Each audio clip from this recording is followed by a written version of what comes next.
episode of Just Onside. Recording this on Monday after a sort of dramatic weekend of football. It involved Newcastle and Arsenal, which we'll be talking about soon. But before we start talking about the games, Owen, how are you? I'm doing good, thank you, Ayub. Monday evening, so just getting the week started off on the right note, but I'm doing good, thank you. How about yourself? Over your illness? Uh, Still sort of a little bit of lingering, but on the whole, I think I've got over the worst. But what really helped on Friday was forget antibiotics. All it needs is a massive Leeds win against an informed Leicester. That did wonders. That was a fantastic performance. A Leicester that had only lost, I think, one game prior to that. So you're up to third if the table's still the same as per the last time I checked. They're still a few points away from Ipswich, I believe, maybe six. I think. Yeah, I think they've got a game in hand as well. Fair enough. So yeah, I mean, you've got yourself into the playoff picture, and then it's onwards and upwards. But a couple of big wins, haven't you? So you're on a bit of a roll. Absolutely massive, yeah. But I heard it was a very good performance to boot as well. To be honest, It really was. I mean, it was an exceptional away performance. I mean, we thought got the tactics absolutely spot on. Pressed right from the start. Had moments in the game that we probably should have scored, but we defended superbly. This really was. It was one of those where every single individual has put in a shift and they left nothing behind. And this is a Leicester side that had played 14 games and had won 13 out of the 14 games. So they're an exceptionally talented side, especially for the Championship. So to get a result against Leicester at the King Power Stadium, absolutely amazing. I mean, it bodes well future games because if you can beat Ipswich, if you can beat Leicester, there's no team in this league that we should fear. But this is Leeds United. We've got a game against Plymouth at home, so hopefully we win that game as well. But there's still quite a few points between us and Leicester. There's a little bit of distance between us and Ipswich as well. But all we can do is just keep on winning games. I mean, this was massive. If Leicester had won the game, I mean, it just would have been almost impossible to even get near them, let alone catch them. So massive, massive result. Absolutely delighted. Set me up beautifully with the weekend. yeah, I'm sure it did. But yeah, clean sheet to boot. No, you can't say fairer than that. Beating the league leaders, like you said, plenty of wins. I don't think they've drawn a game, have they? This was their second. No. It was this was their second defeat. Yep, exactly. Yeah, I think the first game that they got beat was by Hull. So excellent result. Good for Leeds. We just need to keep on winning every single game. That's the way it is in the Championship. Absolutely loving it. It is. I mean, it's something that I've said before. There is something quite pure about the Championship. I mean, one of the good things is that there is no VAR. I mean, it really makes a massive difference because you can celebrate, and there's no sort of apprehension about the celebration being premature. Talking about celebrations and being premature. Let's talk about the game of the weekend. It really was a feisty affair. A lot of drama, a lot of excitement, and as always, controversy. Talk about the game first, and then we obviously can pick up on the controversial moments. As an Arsenal fan, how do you feel? Honestly, I watched the game on Saturday. I had a function to attend on Saturday evening, and I chose to delay the function, let's say, and arrive late because Newcastle Arsenal was the 5:30 game on a Saturday night, wasn't it, Ayub? So a huge game, and the game kind of went the way I thought. Arsenal would be quite cautious. I mean, they went into the game with a couple of key injuries, some predictable, many would say. Thomas Partey injured. He hasn't really played a significant part this season. Jesus out injured as well. And obviously Odegaard picked up something in between the Carabao Cup defeat against West Ham, in which he came on and scored. So he picked up something in training and therefore he wasn't available as well. So no doubt I felt it would be a circumspect Arsenal, and that's kind of what we got. Newcastle, give them credit. It was a well-fought affair, well-contested affair. There wasn't much in the teams, genuinely. I thought Arsenal did well, to be fair, to take the sting out of a buoyant Newcastle, especially in front of their faithful. So I thought Arsenal, give them credit, and Gary Neville, I think, spoke about that in the first half, talking about how he really liked Arsenal's physicality and physical setup. And I thought, for a large extent, they'd kind of set up to kind of frustrate Newcastle and see what they could get. So I was fairly comfortable with the approach. Of course, you want to ask for a little bit more. Saka's just had a little bit of a dip in form in terms of his open play performance and what have you. But on the whole, I thought it was quite a tight affair. Of course, punctuated by a couple of or a number of controversial moments, which I think we should maybe perhaps get into. But I think just in terms of the game itself, look, how did I feel?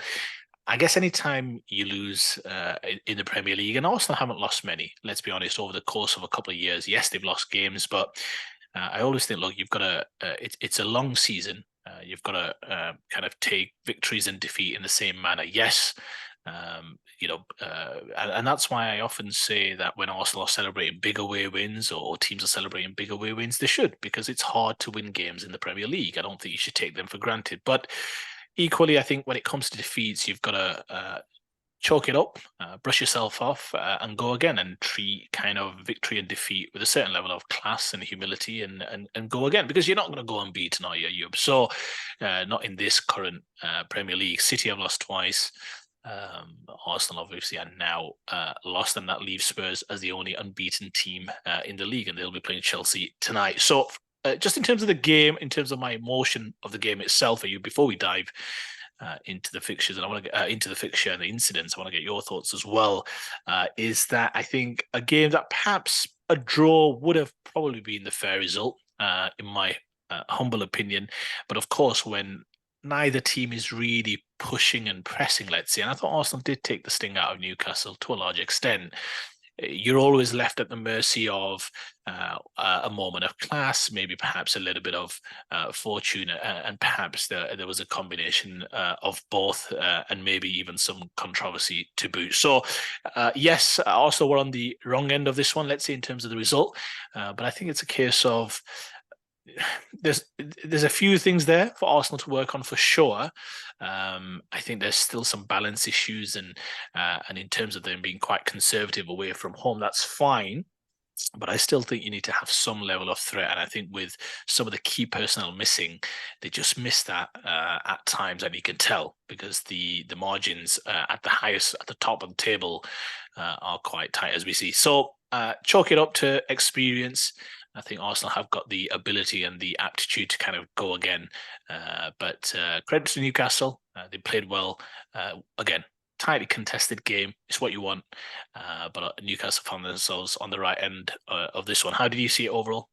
Enjoyable game. I do like games like this where there's no quarter given.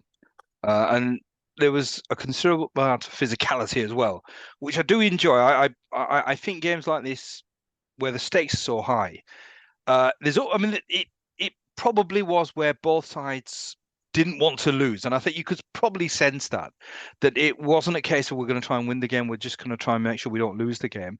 And then you're absolutely right. It was going to be either a moment of brilliance or some good fortune, or maybe some controversy. And it's exactly what happened. It was a moment of controversy. But this is two teams that you will expect them to be at the right at the top end of the season. I think Newcastle. It's a massive moment for them, because I think you can always sort of question that Newcastle, or perhaps they're in the top four, but are they just good enough? Are they going to compete with the Arsenal, with the Man City, with the Liverpools? So for them, I think this is quite a pivotal moment, because I think getting a result against the Arsenal is a massive, massive moment. And it looked as if every single player was up for the fight. I mean, Joe Linton I think he was immense. I mean, he's a huge physical specimen of a man, but he put himself about, and really, I think he epitomised exactly what Newcastle were all about, that they were going to absolutely give nothing. They were going to go head to head with Arsenal. And I think a draw probably would have been a fair result, but I think you've got to give credit to Newcastle. I think they're on a bit of a run in terms of what they've done over the last couple of seasons. And I think certainly Eddie Howe this season is saying, right, let's see if we can go one better. Let's see if we can improve. Let's see if we can compete against the top four sides or the top three sides. And I think that's probably something that will absolutely delight Eddie Howe, that he's been able to get a result against the Arsenal. So I think it was a tight game. It was one where you couldn't have complained if it was a draw. But fair play to Newcastle. But let's now talk about the controversies. There was a number of incidents. I mean, I'll let you sort of go through the incidents, and maybe I'll sort of comment on some of the incidents after you. Well, we want to get into, so yeah, let's get through the incidents because it was a game that was punctuated by them, right? It definitely got the crowd going, definitely the first half as well. And I know we want to comment on Arteta's kind of press conference afterwards, right? Because that also was, yeah, and I've got some important points that I want to make on that as well. First major incident of the game, Ayub, was Kai Havertz's challenge on Longstaff, right? It was on the byline. I mean, before that, I mean, to be fair, I thought Dan Burn was very fortunate not to get booked. He had a couple of fouls on Saka, and I was very surprised that the referee allowed him to kind of keep fouling Saka, really. And I thought the second one was definitely just an easy yellow card for him to give to Dan Burn, who was hooked at halftime because I think he was having some back trouble, wasn't he? So, first challenge from Kai Havertz on the byline. You see him coming in, you know he's going to fly in. That's the first thing when you're an observer of the game. He flies in. I think when I saw it live, and I always, I know I shouldn't have to preface this, but I genuinely try and call it as I see it. When I saw him flying in, of course, as an Arsenal fan, you're thinking, he better get the ball here. And when he doesn't, you're obviously itching to see the replay to see whether or not VAR is going to intervene. And genuinely, I think, in my opinion, he's flawed in, I would say, fairly recklessly. I wouldn't say he's coming at a rate of knots, but I think it's still fairly reckless. However, I think due to the fact that he's not made any contact with his front leg and it's more his trailing leg that catches Longstaff. And also, I don't think he's left the ground too much. So he's not flown in, let's say, inches off the ground, a couple of inches off the ground where you may make contact around the shin area or knee area or what have you, and then I think you are on a slippery slope or you're running the risk of a red card. When I saw the first replay, my initial instinct genuinely was yellow card, simply because I don't think it was the aggressive force into the feet or the lower extremities, let's say, and because of that, again, bearing in mind I have a fairly high threshold, at least in my opinion, for what constitutes violent conduct. I thought it was a yellow card. What about yourself? I agree. I mean, there are times where a player makes a challenge, and it is quite aggressive, and maybe there's an element of recklessness to it, but the intention was never to go straight for the legs. And you make a good point. It was the trailing leg.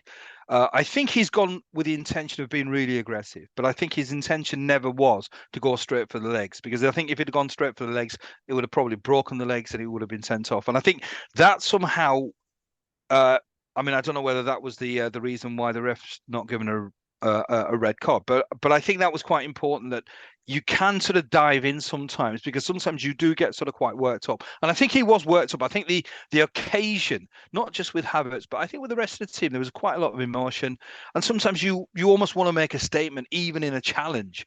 So I think he's wanting to show aggression, but I think he was never intending to go directly for the legs. It was always going to be maybe sort of, I don't know, about 6 inches, 8 inches away from the leg. So, and it's trailing leg that's caught. So whilst the fall is quite dramatic, it looks quite dramatic. And I think if you just instantly look at it, it does look quite horrific in a sense, because it looks as if he's certainly left the ground. It certainly looks very dangerous, but I think there's it's a challenge intended to intimidate. But I think that's what it is. It's a challenge which is, he's trying to show that, right, I'm up for the fight. But it was never a challenge that was intentionally trying to hurt the player. So I think the right decision was made. I know, obviously, maybe the Newcastle fans might have been up in arms about it, but I think the right decision was made. Yeah, and I think that's really well put, Ayub. I think you've tried to really detail the nuance perhaps into what the mindset was of Havertz and maybe perhaps the temperature of the game at the time as well. So I think that's really well put. I think going into the second incident, you've got the Bruno Guimaraes forearm into Jorginho, right? And if you remember, Arsenal knocked it around Saliba, who I thought was incredible yesterday, actually, on Saturday evening. I think he's just so good. He's sometimes a bit quite complacent at the back in the sense of you're thinking he's going to get the ball taken off him, but he's like pirouetting through three players and what have you. He plays it to White. Guimaraes slides in front of him. I don't really have too much of an issue with that. Anyway, the ball gets played to Jorginho, so Guimaraes is still on the recovery, let's say. And as Jorginho plays the ball, sprays it out into the middle of the park, Guimaraes it hits him on the back of the head with a forearm. I think I would suggest is the most accurate description. Now I'm going to read the rule out to you, Ayub, with regards to what constitutes violent conduct, and I want you to tell me based on the wording of the rules, because that's all we can go off. So they say violent conducts when a player uses or attempts to use excessive force or brutality against an opponent when not challenging for the ball, or against a teammate, team official, match official, spectator, or any other person, regardless of whether contact is made. In addition, a player who, when not challenging for the ball, so clearly, when not challenging for the ball, deliberately strikes an opponent or any other person on the head or face with the hand or arm is guilty of violent conduct, unless the force used was negligible. So based on those key points, when not challenging for the ball, I would argue that he wasn't challenging for the ball. The ball was long gone. Deliberately strikes an opponent or any other person on the head or face with the hand or arm. I think he's checked that box as well. He's guilty of violent conduct unless the force used was negligible. The question to you, Ayub, do you think it was negligible, or do you think it was fortunate? I think it was negligible. I really do. I think, again, the intention is, I think they have been caught up in the emotion of the game. And he's made a point of striking the player, but really it was never with force. And I think and that to me is where I would have been disappointed if it had been given a red card.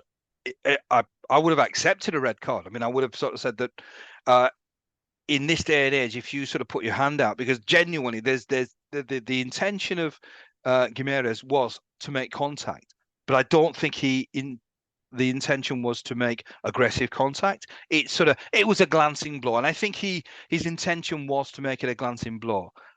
So I would sort of say, based on what you've defined as the rule, I'd probably sort of say it wasn't a red card then. Yeah, I mean, I'm not defining it as a rule. The FA have defined it as a rule, but I take your point in terms of what I've articulated there. I mean, in my opinion, I think it was a red card, genuinely, only because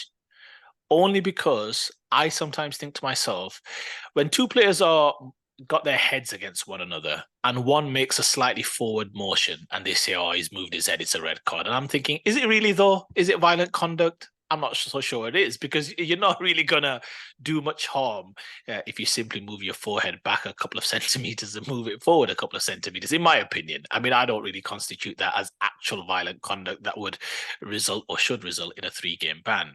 I think the slight difference here, in my opinion, is I disagree with you in terms of it being a glancing blow. I think a forearm to the back of the head can be quite painful, to be fair, in my opinion. I think, you're not talking about a fleshy part of the body there. You're talking an actual proper forearm on a fairly vulnerable part of the head. Do I think he struck him flush? No. I mean, let's be very clear. I don't think it's an absolute elbow smash or anything like that. But I think given the fact that the ball was long gone, I'd question what his arm was doing there in the first place. So his intention is clearly to strike his head. So I think he was incredibly fortunate, in my humble opinion. But anyway, there we have it. There was another little minor incident. Just before we go to the goal, there was the incident with Havertz sliding in for a second yellow card. I don't know if you remember the incident. Many felt that it could have been a second yellow. In my opinion, I have to see it again. If I remember seeing the replay, I thought he just got the ball just before he kind of slid in a little bit, but I'm happy to revisit that again. But I just wanted to tackle that in fairness. So I don't actually see that as a foul. But many of the St. James's faithful were up in arms. Now, for the goal, maybe I'll give you first dibs on this, because this was the incident which resulted in Mikel Arteta's ire during the press conference. How did you see the goal? What were your thoughts? Do you think Arsenal have cause for complaint, or do you think in the end it was probably a fair conclusion to reach to award the goal?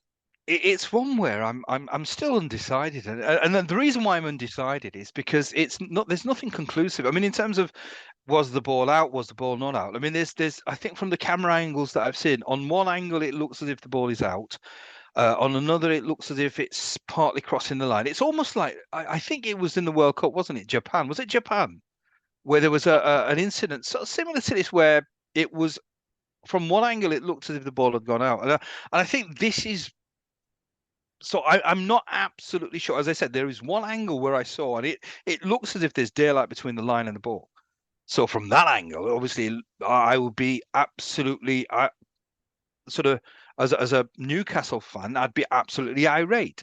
But there is another angle which seems to indicate, as an Arsenal fan, sorry, and there's another angle which shows it slightly on the line. So that first part is there's nothing conclusive, but I could sort of see why Arsenal would be absolutely up in arms, because if you look at one picture, then it obviously tells you the ball is out. And a lot of the Arsenal players who were near the incident were commenting on that. So I mean, I presume if you're only about 15 yards away from the incident, you probably have got a reasonably good view. Now, maybe I suppose it's Arsenal, so they're always going to sort of side on the fact that the ball has gone out. But then there's the second incident, which is I've always said football is a contact sport. Now, I don't. I mean, I having played the game, there's lots of sort of pushing, shoving.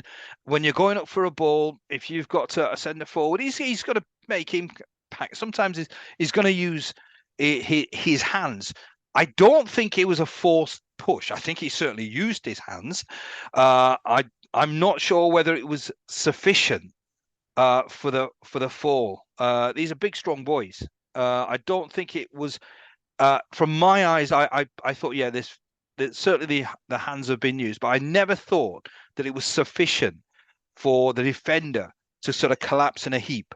And then there obviously they were looking for something else. So there was thirdly, it was I think offside, and I think it was an issue with the lines. I'm not sure, but that's what my understanding is. So, but I don't think it was. I don't think Gordon was offside. But I would say, from my point of view, that the ball being out, it's not conclusive, so therefore I can't make a comment. In terms of the challenge, I've always viewed football as a contact sport, but there has to be consistency. I think what they've got to do is, if they're consistent with that, as a referee, to me, that's a legitimate challenge, which then means that when Gordon sort of clips the ball in, it's a fair goal. So I would say fine. I'm happy with that.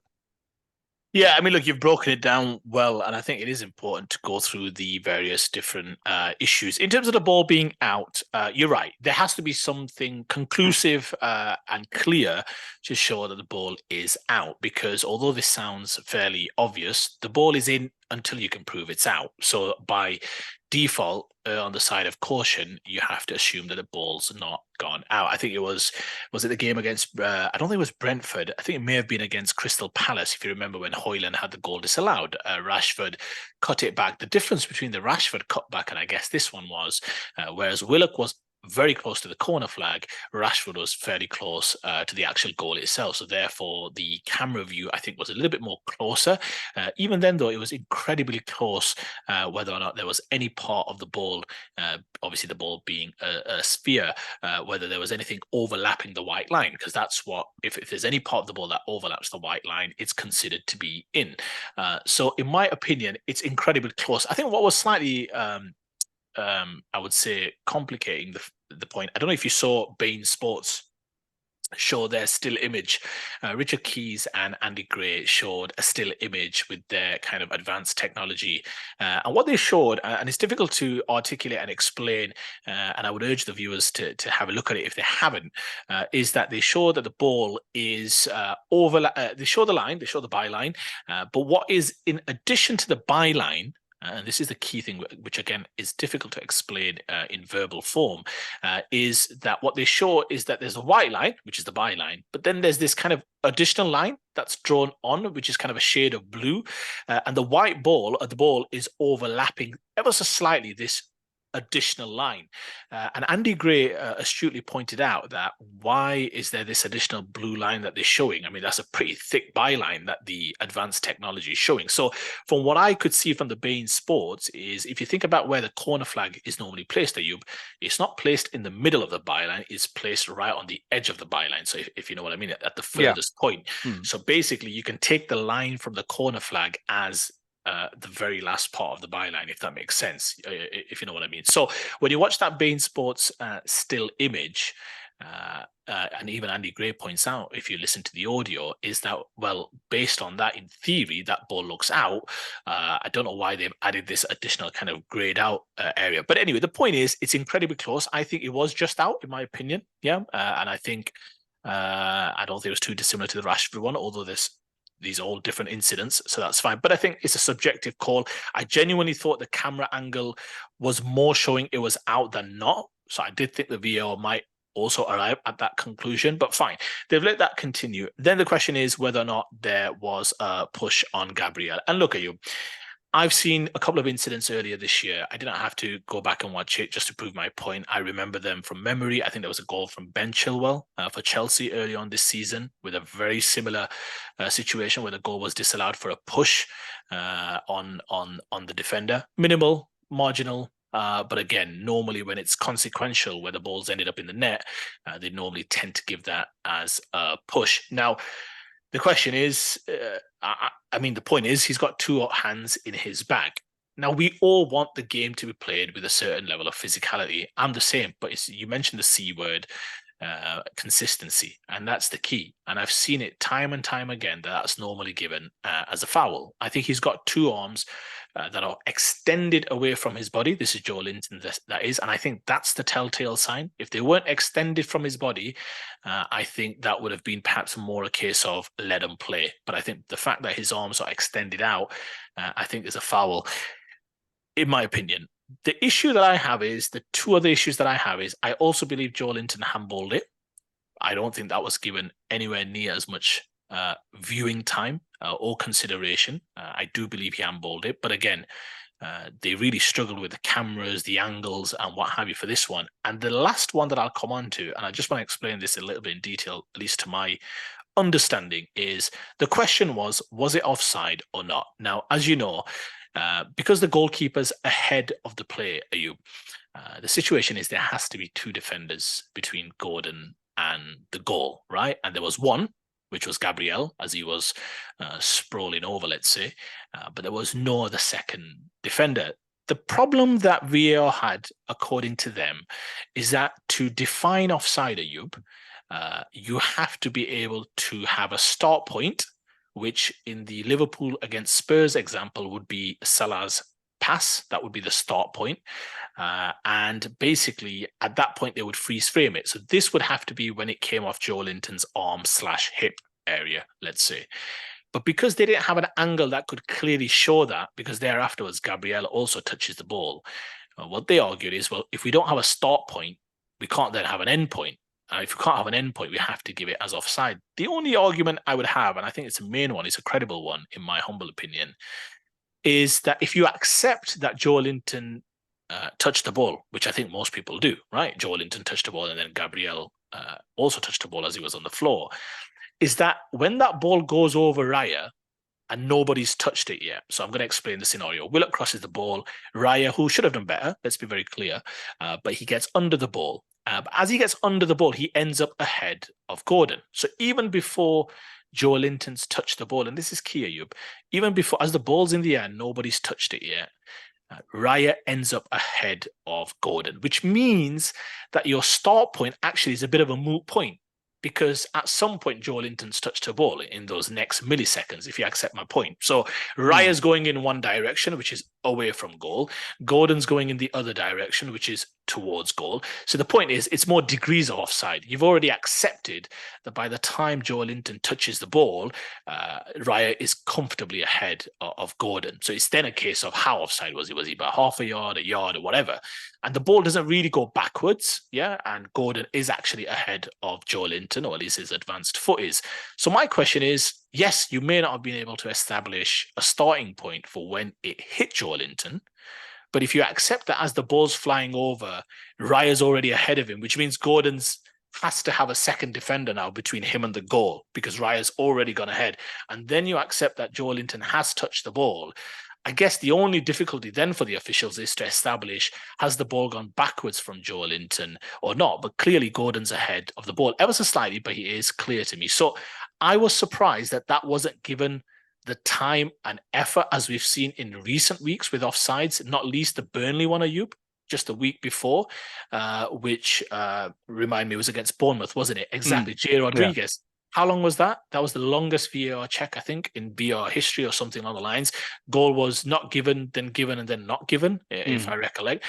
Now, you can have a discussion about that decision, Ayub, but at least there's a level of due diligence being taken to get to the right call. And I swear, if it takes 10 minutes to get to it, I'm okay with it, in my humble opinion. So for me, I don't think that offside was given anywhere near as much. It was as though, well, we can't quite prove it. You know what? We're just going to have to go with it. I would have been like, no, let's work different angles. Let's see if we can freeze frame. Let's see if we can really slow it down, because it's a critical part of the game, Ayub. And if you watch the game, I'm not saying this should play any difference, and I'll end on this. I don't think this should matter whether it's Arsenal, Newcastle, Luton against Sheffield United, Brentford against West Ham. But that was the kind of game where you felt it's going to be one goal this game, or it feels like just a goal in it. So I think you really just have to be super careful and really do your due diligence to establish the touch point for Joelinton, let's say, and then establish whether or not Gordon was ahead of him. Because clearly he only has him and Gabriel between him and the goal, which means he is by definition offside unless the ball goes backwards or he's behind the play, let's say, which he wasn't. So for me, it was offside. It's more of those slightly more complicated offsides, let's call it. But I don't think it was given the due diligence. So yeah, for me, I think Arsenal were a little unfortunate. Again, I'm not going to crow about it too much, but I thought on another day they probably would have got away with that one, and I think they should have got away with that one. It's another week of sort of question marks about VAR. I just really think if they really are looking at VAR, I think they really need to start looking at whether it's something that needs to be in the game. I've got to be honest. Obviously this is not. We've talked about this many times, but I the enjoyment that I get watching Championship football is immeasurable. And I think a large part of it is not just the fact that obviously we're winning football games, so it always helps. But I think the fact there is no VAR, seriously, and I can live with the odd bad decision, because in a sense it's the old adage that throughout the season it probably even itself out. What I would love to see, on just a final point on this, I said it when we talked about VAR and how we can improve this. I'd rather go back to the system where, you've got 5 officials, you've got 2, you've got 1 behind each goal. Now, if you had that, they'd be in a perfect position to see if that ball was in or was it out. So maybe it needs just 10 pairs of eyes rather than all of this nonsense with VAR and somebody in an office trying to determine whether it's onside, offside, whether it's a goal, whether it's not a goal, because this is just ruining the game of football. Because I can't think of a week where we're not in some way discussing VAR or poor decisions made by officials. So maybe VAR is not the answer. It's certainly not in the English Football League, English Premier League at all. Well, just a couple of things on that, Ayub. I disagree with you that VAR is not the answer. I mean, whether you call it VAR or something else or whatever, I could care less. What you do need, however, is the ability to slow down the game and watch a replay to make an informed decision. Those, in my opinion, calling for referees to be the sole arbiter, I think that makes absolutely no sense whatsoever to me, in my opinion. I'll tell you why. You watched the game there afterwards, Luton against Liverpool, although yesterday afternoon, I should say, Luton against Liverpool. The linesman flags offside for when Salah heads the ball when he should have headed it in, and Nunes blazes it over. Now, if Nunes does what Nunes should do, which is put the ball in the back of the net, that goal would have been disallowed in your scenario. Are you comfortable with that goal being disallowed? Because the linesman flagged for offside. We'll talk about it. I mean, that's I'm just saying. I'm just saying. What we'll do is no, that's perfect. What we'll do, we'll talk about the Liverpool game, and then what I'll do is, I'll offer my comments on that as well. Okay. Well, just okay. I mean, we will do that in the all good time. I do want to finish here. I know we've gone on for this with Mikel Arteta, and this is I feel quite passionate about. Mikel Arteta obviously made the comments that he did in the press conference there afterwards, saying how the hell, and I'm quoting him, this goal stands, and it was embarrassed. This we call the best league in the world, and what have you. And quite a number of esteemed footballing pundits / commentators have said that this was quite. He went over the top. Arsenal also went over the top in backing their manager's comments. Chris and I think called him a clown. What's your thoughts, Ayub, on Mikel Arteta's comments? If you're going to make comments and criticise, what I don't want to see is hypocrisy, and I think what I've seen over social media or is that I think he's in the past when it's not been Arsenal, he's been quite relaxed, quite blasé. Now because it's impacted Arsenal, he's suddenly got to be in his body. I think that to me is the issue. If you've got an issue, if you're going to be quite vitriolic, which I think he has been, then you've got to have that same passion when you feel that there's other teams who have had decisions go against them, which perhaps are as obviously erroneous as he feels the Arsenal one. So that's my issue. Don't just make a comment and be annoyed and angry because it's the Arsenal. If it's something that you're passionate about, make a comment when it's somebody else's team, when it's a different team altogether. And that is where I've got the problem with that. We've got this sort of this.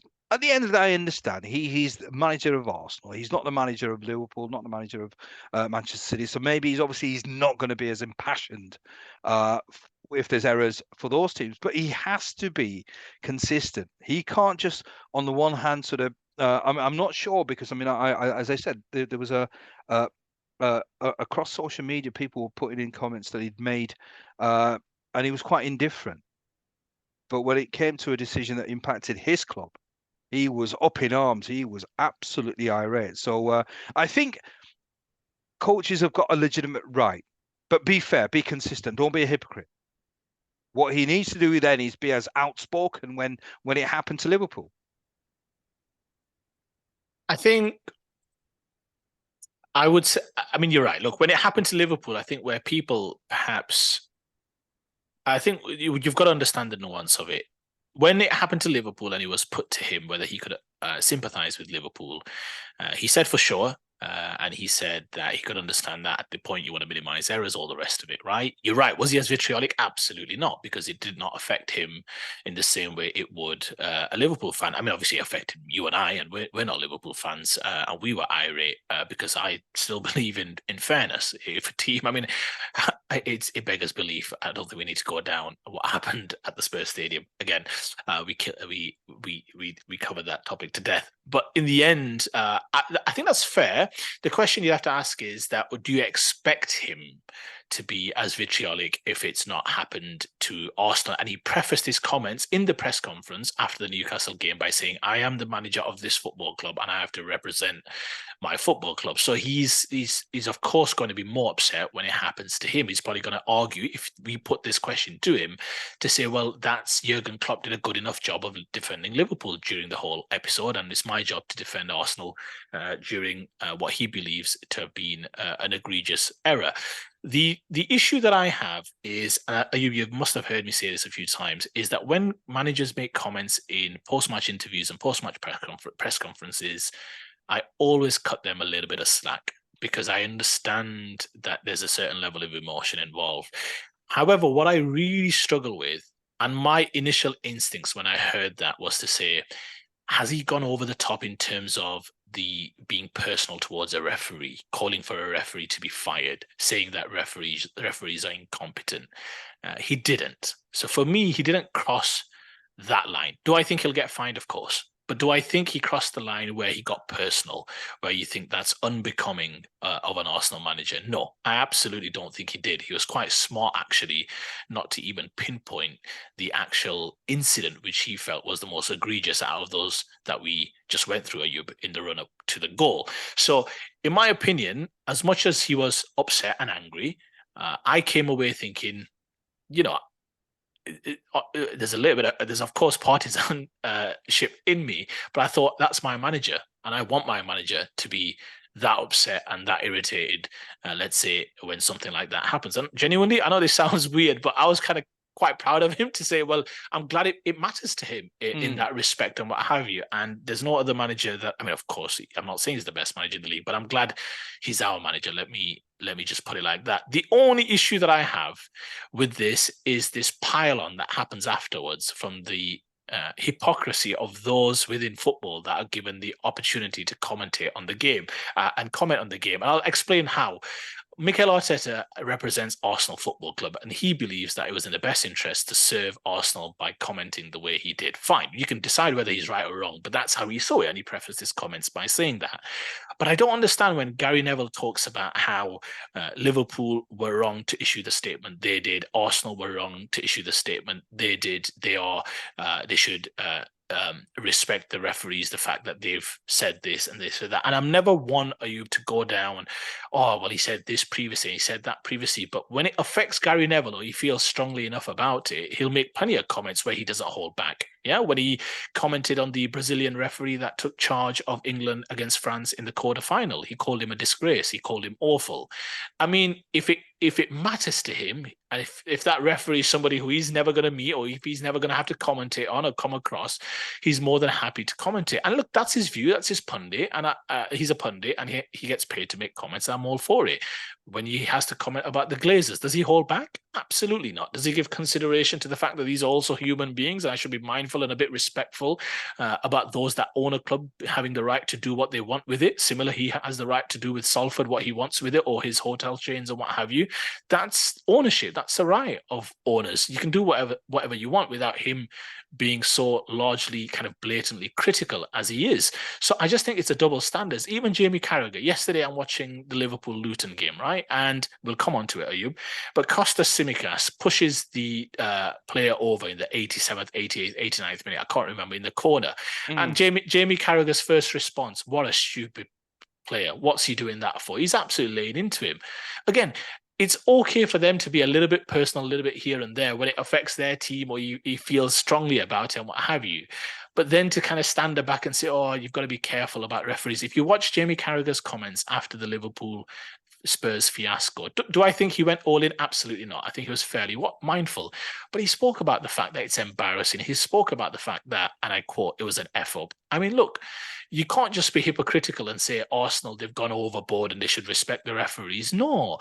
As long as you're not being overly personal or crossing a certain line, Mikel Arteta did not say, I want them all fired. I want new referees. What he said was it was an embarrassment. And I think, depending on where you stand, some would say he's got a point. Some would say he's not. Fine, we can disagree. I think what I didn't like about Gary Neville and Jamie Carragher's comments, and I guess even Chris Sutton calling him a clown, is that you're impinging on his right to say these things. And I think he's asked to attend a press conference. He's heated. They've lost a tough game. Why wouldn't he say what he said? Why wouldn't Arsenal support their manager? So I see it as a bit of a nonsense and a bit hypocritical that they in the media forum can say what they want about various different topics and they can be as harsh or as gentle as they wish because they feel like being a pundit means that they get some sort of license. But that a manager who might feel aggrieved at a certain decision or two can't have the same right. That's the hypocrisy with which I have an issue. Do you agree with Arteta or not? That's fine. Have at it. No problem. But his right to say what he said, I think he was within, I don't think he went overboard. And I don't think he went over the top in terms of what we would class as, let's say, dignified. So that's my only two penneth worth. You feel strongly about it. But there you have it. No, so you should. No, I agree. Just on a final point on that, I absolutely agree. I think you want your coaches to be passionate about.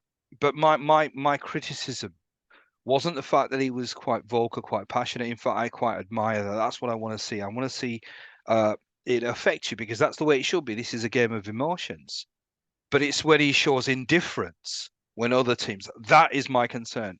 Be consistent. If you're unhappy with something that happens to you, be equally unhappy. Perhaps not as obviously. Yeah, It's not. Yeah, but but at least that's where we disagree. That's the only point we disagree. You call it indifference. I call it the fact that he didn't want to pile on once Jurgen Klopp had done what he had to do to support Liverpool Football Club. I don't think Mikel Arteta said Jurgen Klopp was wrong. He was asked the question, "Do you have sympathy?" He said, "For sure." I mean, I don't.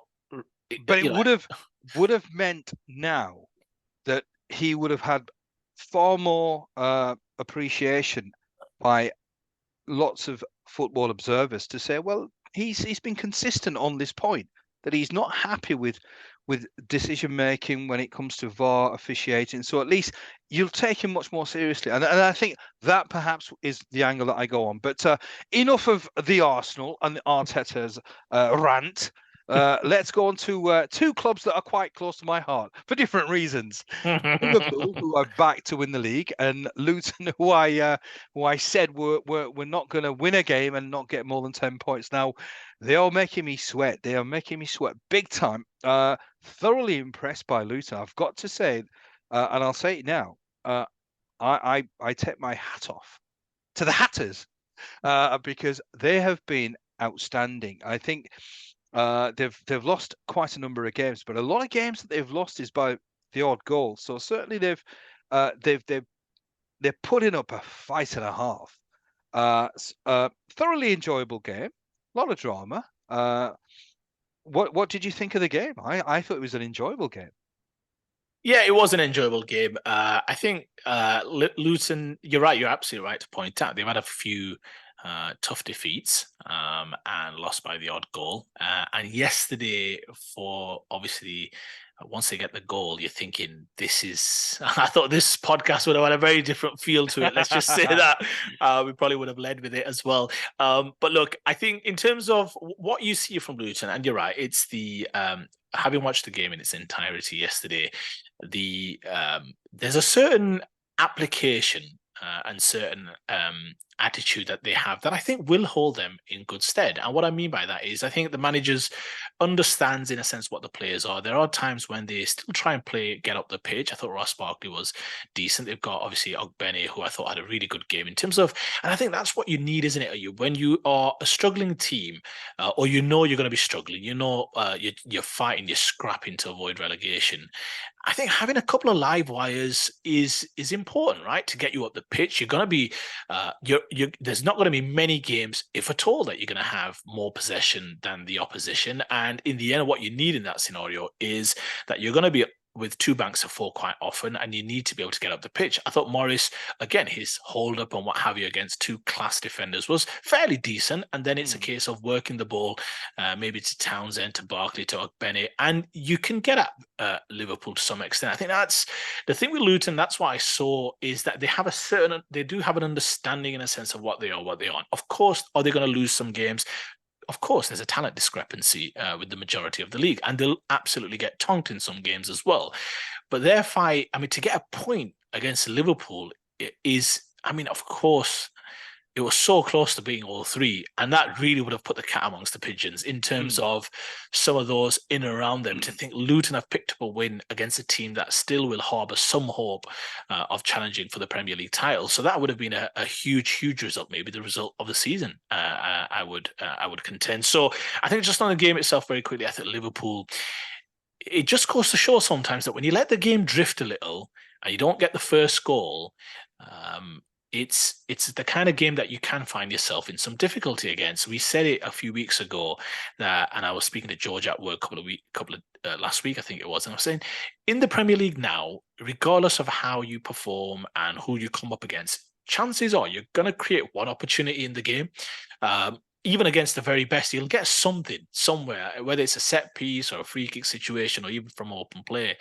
And I thought Luton kind of, I wouldn't say merited going a goal ahead, but they were causing some issues. They understood how to go about attacking Liverpool, but Liverpool will feel really disappointed in the first half. Núñez, let's be honest, it's either incredibly kind of genius from Nunes, or he misses some absolute sitters. And even the first one from Trent Alexander-Arnold, in my opinion, yeah, good first touch, but get it on target. The best strikers have a certain calmness in front of goal. I'm not saying he doesn't, because he's actually shown on occasion that he's got incredible finishing. It's just that sometimes you still wish things slow down for him a little bit, so he can pick his spots and be a bit more cold, be kind of a more assassin-like, just in terms of picking a spot. He's got it in him, but I think he needs to show a bit level of consistency.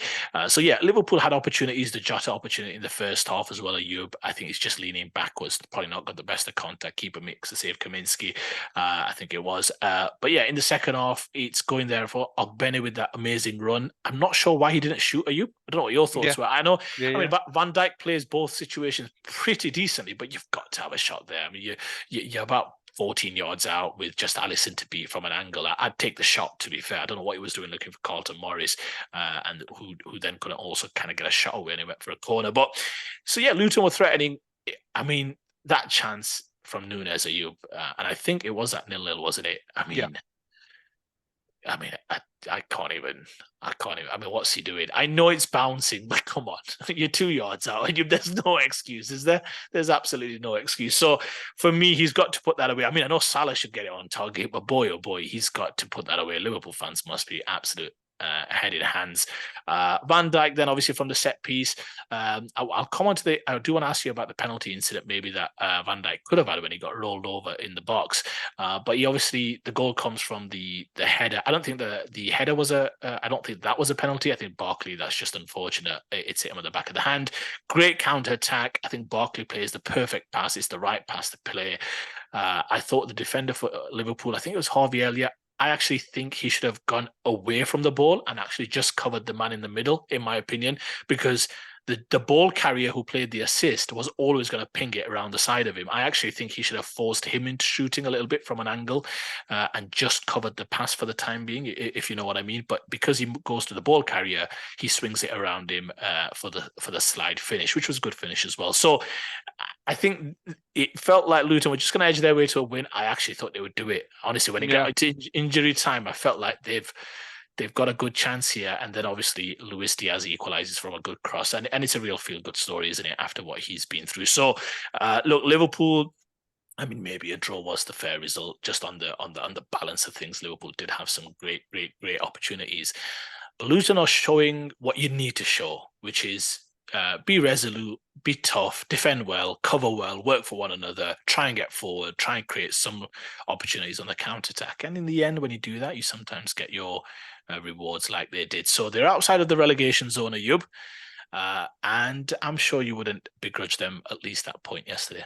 Absolutely not. Absolutely not. I mean, it was. I was very, very impressed. I mean, that's really the first time that I've watched a whole game of Luton. I was really, really impressed. I mean, if you look at the stats, the cold, bare facts of the game were that I think Liverpool had 20 odd shots on goal, possession, and really, as a Liverpool fan, you'd probably sort of say we deserved the win because we had some opportunities, glorious opportunities. Nunes scores that goal, which he should do. It's unforgivable. He should have scored. There was other opportunities as well, and they would have won the game. I mean, I was quite angry because I backed Liverpool, so therefore I was obviously sort of backing Liverpool yesterday.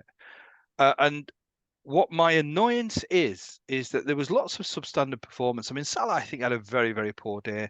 And I think there was a number of Liverpool players that were, well, I mean, they were huffing and puffing, but really didn't show the quality. There was a stat, or not a stat, there was they said, they showed something on the screen that since 1992, Luton have spent 32 million.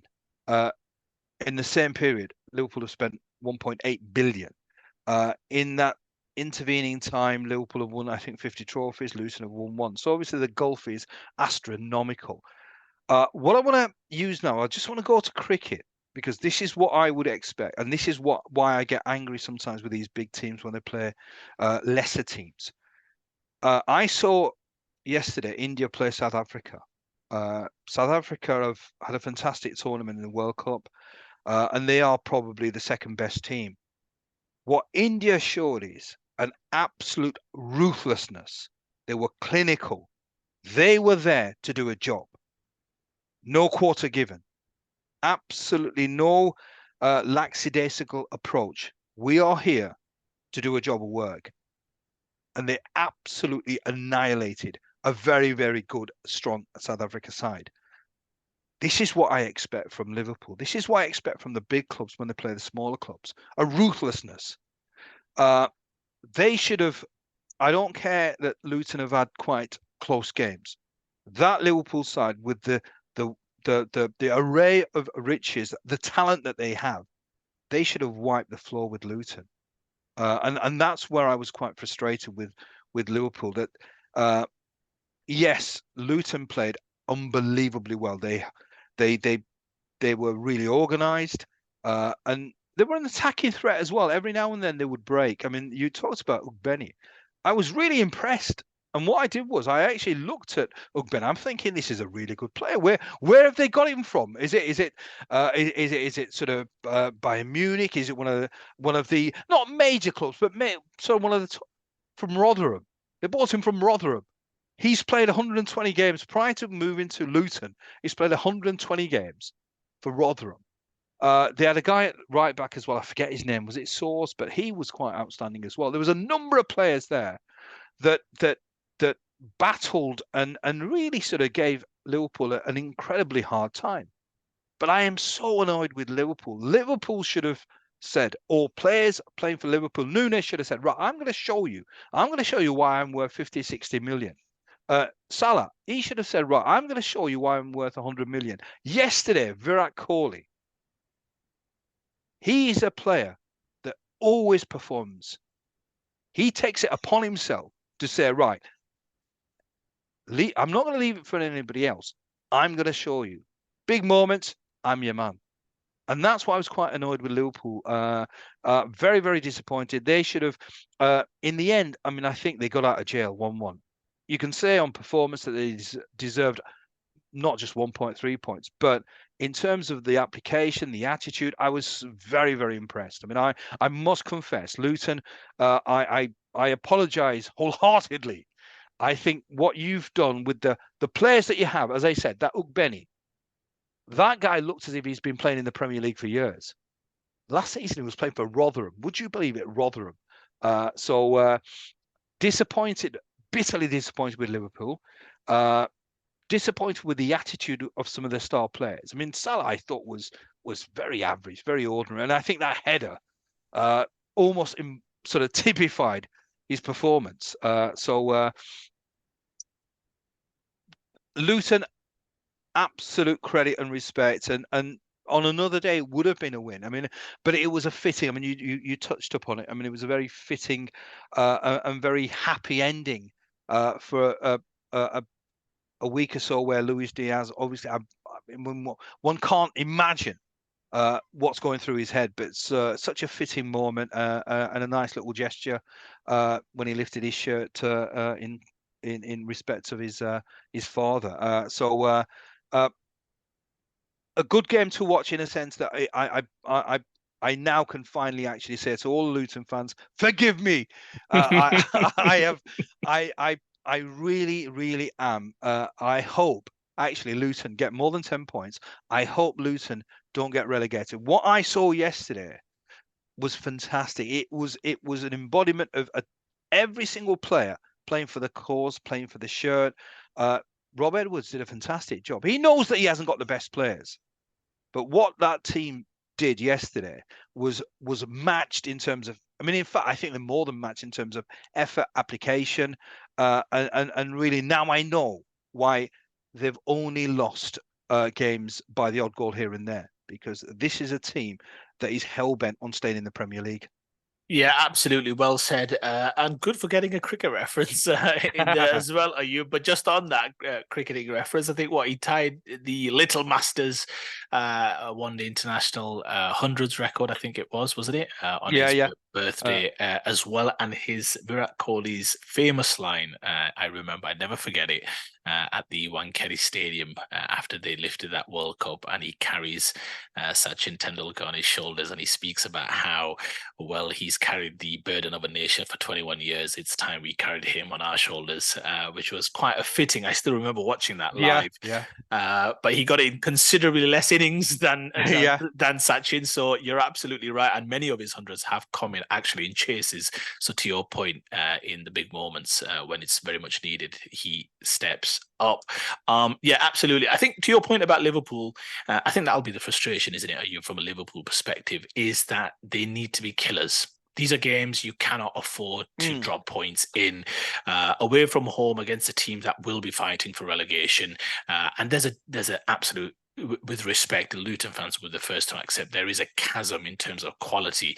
The difference, some would argue, maybe they'll say that, well, in application, we can match them. And maybe that's what you saw. And over a game of football, that's what you will get, irrespective of the various and vast expenditure difference across the last maybe decade or so. So, look, I think Liverpool, that's a huge, that's as you would say, a real body blow, because you can't really afford to drop points in these games. And you're right, you've got to go there, no mercy, get the game done and dusted at half time. You've got to really go in there with a certain killer instinct.